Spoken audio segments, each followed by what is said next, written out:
తెలంగాణలోనే కాదండి, భారతదేశంలోనే సరస్వతీదేవికి అంకితమైన అరుదైన అందమైన దేవాలయం Basara. Hi and welcome to Daisy diaries and crafts. ఈ వీడియోలో బాసర ప్రత్యేకత అండ్ అక్షరాభ్యాసం ప్రాసెస్ కోసం షేర్ చేస్తున్నానండి. వీడియో ఎండ్ వరకు స్కిప్ చేయకుండా చూడండి. తెలంగాణ రాష్ట్రంలో అత్యంత ప్రసిద్ధి చెందిన దేవాలయాల్లో ఒకటి బాసర. అయితే ఇక్కడ జ్ఞాన సరస్వతి అమ్మవారి ఆలయం అనేది ప్రత్యేకం. ఈ ఆలయం నిర్మల్ జిల్లాలో గోదావరి నదీ తీరంలో ఉన్న బాసర గ్రామంలో ఉంది.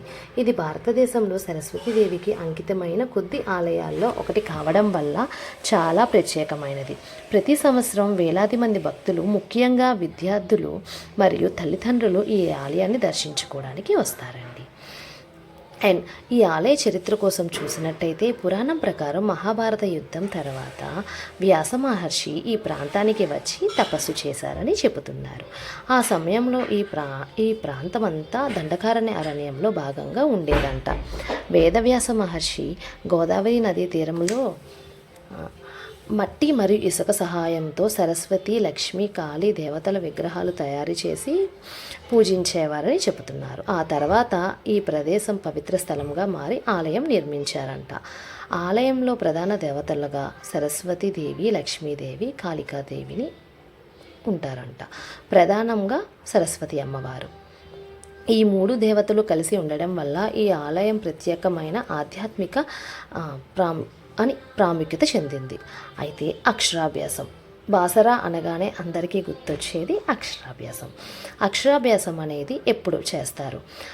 పిల్లలకి 3వ ఏట రాగానే చేయాల్సిన మొదటి కార్యం అక్షరాభ్యాసం. అక్షరాలు అభ్యసించడం వాళ్ళ విద్యకి ఆరంభం అక్షరాభ్యాసం. అయితే ఈ అక్షరాభ్యాసం ఇంట్లో చేస్తారు, టెంపుల్లో చేస్తారు, ఎక్కడైనా చేయొచ్చండి.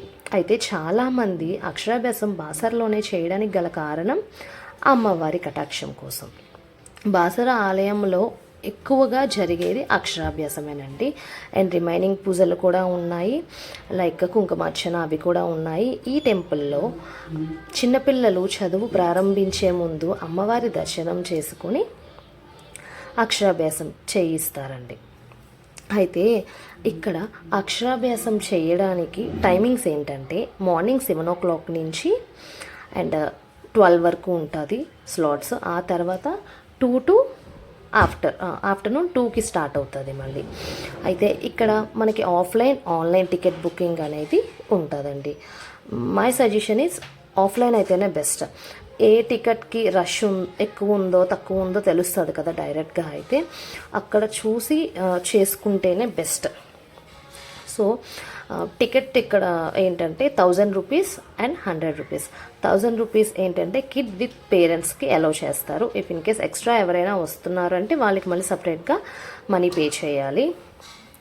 అండ్ 100 రూపీస్ అయితే ఒక 10 మెంబర్స్ వచ్చారనుకోండి అక్షరాభ్యాసంకి, 10 మెంబర్స్కి 100s అలా ఇండివిజువల్గా పే చేయాల్సిందే. అండ్ మనం అక్షరాభ్యాసంకి మెయిన్ తీసుకెళ్లాల్సినవి ఏంటంటే స్లేట్ పెన్సిల్, పసుపు, కుంకుమ, అక్షింతలు, 2 పూలమాలలు, వీలైతే కమల పూలు దొరికితే కమల పూలు, ఒకటి అమ్మవారికి సమర్పిస్తారు దండ, ఒకటి పిల్లల మెడలో వేస్తారు. అండ్ ఇక్కడ బట్టల విషయానికి వస్తే ఆడవాళ్ళు అయితే చీర కానీ చుడీదార్ విచ్చుండి, మగవాళ్ళు అయితే పంచకట్టు అనేది మ్యాండేటరీ. అండ్ ఈ అక్షరాభ్యాసానికి మనం ఏ టైంలో అయినా వెళ్ళచ్చు. సో వాళ్ళు ఇచ్చిన టైమింగ్ ప్రకారం వెళ్ళి మనం టికెట్ తీసుకొని చేస్తే బెస్ట్. అండ్ ఇక్కడ ఈ ఆలయంలో ఇప్పుడు 1000 రూపీస్ అండ్ 100 రూపీస్ టికెట్ చెప్తున్నాను కదా. 1000 రూపీస్ టికెట్ ఏంటంటే డైరెక్ట్గా అమ్మవారి గర్భగుడి ఉంటుంది కదా, ఆ ఎదురుగానే కూర్చుంపెట్టి చేయిస్తారు పిల్లల చేత. అదే 100 రూపీస్ అయితే పక్కనే ఒక మండపం ఉంటుంది టెంపుల్ పక్కన, జస్ట్ పక్కనే, అక్కడ స్లాట్స్ వైజ్ చేస్తారు. 2 సేమ్ అండి, బట్ గర్భగుడిలో ఇది చేయిస్తారు, అది పక్కన మండపంలోని అక్కడ పంతులు గారే రాయిస్తారు, ఇక్కడ పంతులు గారే రాయిస్తారు. అండ్ మెయిన్ ఏంటంటే మనం ఆ స్లాట్ ప్రకారం వెళ్ళి అక్షరాభ్యాసం చేయించుకుంటే బెస్ట్.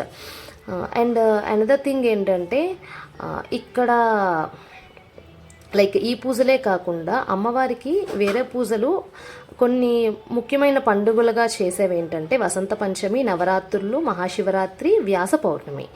ఇది సరస్వతీదేవికి అంకితమైన రోజు ఏంటంటే వసంత పంచమి అని చెప్పచ్చు. అయితే వసంత పంచమి రోజు అయితే అక్షరాభ్యాసాలు అయితే చాలా వేలాది మంది పిల్లలకి చేస్తారంట. నవరాత్రుల్లో కూడా అమ్మవారికి ప్రత్యేక పూజలు అండ్ టెంపుల్ కూడా చాలా అందంగా అలంకరిస్తారండి.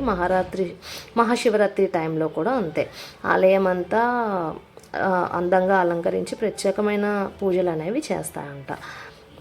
వ్యాస పౌర్ణమి రోజు ఈ పండుగ వేదవ్యాస మహర్షికి సమర్పించుకుంటారంట. అండ్ అదే కాదండి, ఇక్కడ మీకు వెయిటింగ్ చేస్తున్నంతసేపు భక్తులకి సప్లై అనేది, వాటర్ సప్లై కానీ మజ్జిగ, సీజన్ బట్టి మజ్జిగ సప్లై అవన్నీ కంటిన్యూస్ అవుతుందండి. అండ్ టెంపుల్లో అయితే భక్తుల యందు శ్రద్ధ అయితే చాలా ప్రత్యేకంగా ఉంది అని చెప్పచ్చు. ఎందుకంటే చిన్నపిల్లలతో వస్తారు కదండి. అండ్ ఈ టెంపుల్ ప్రత్యేకత మరొకటి ఏంటంటే, ఒక నైట్ అక్కడ నిద్రిస్తే ఆ మధ్యరాత్రిలో అమ్మవారు టెంపుల్ అంతా పర్యటిస్తారు కదా, నిద్రలో ఉన్న పిల్లలకి అమ్మవారు విద్యా కటాక్షం రాస్తారంట అని చెప్పి చాలామంది ఒక నైట్ కూడా అక్కడ నిద్రిస్తారు. సో అయితే మీరు చూసినట్టయితే ఇది మార్నింగ్ తీసిన వీడియో అండి. మార్నింగ్ అయితే చాలా రష్ ఉంది, అసలు ఇంత రష్ ఉంటుందని ఎక్స్పెక్ట్ చేయలేదు. అండ్ మేము వెళ్ళింది వీకెండ్, సో వీకెండ్ వల్ల అంత రష్ ఉందా అని తెలియదు. కంటిన్యూస్గా ఎప్పుడు రష్ ఉంటుంది. వసంత పంచమికి అయితే చాలా రష్ ఉంటుంది. ఈ సంవత్సరం వసంత పంచమి టైంలో మూడం రావడం వల్ల చాలామంది వసంత పంచంలో కొంతమంది చేయించారు, చాలామంది మూడం ఉంది కదా అని చెప్పి కొన్ని రోజులు ఆగారు. సో మేము వెళ్ళినప్పుడైతే ఇంకా 4-5 డేస్లో 10th క్లాస్ వాళ్ళకి స్టేట్ బోర్డ్ ఎగ్జామ్స్ కూడా స్టార్ట్ అవ్వడం వల్ల అండ్ పిల్లలు కూడా హాల్ టికెట్స్ పట్టుకొని అమ్మవారి దర్శనం కోసం వచ్చారు. చాలా స్కూల్ బస్సెస్ వచ్చాయి. ఇక్కడ వేదవ్యాస గృహం అనే ఒకటి ఉందండి. వ్యాసుల వారు అక్కడే ధ్యానం చేసుకొని రాసుకునేవారంట. సో ఆ గృహం కూడా చాలా బాగుంది. ఏంటి రష్ చూసారా, ఖాళీగా ఉన్నదంతా 100 రూపీస్ టికెట్. సో పక్క ఫుల్ రష్గా ఉంది కదా, అది 1000 రూపీస్ టికెట్.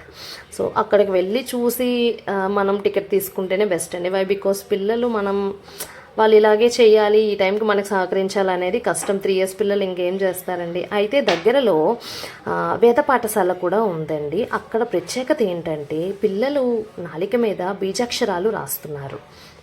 అది కూడా చాలా పెద్దదిగా ఉంది వేద పాఠశాల.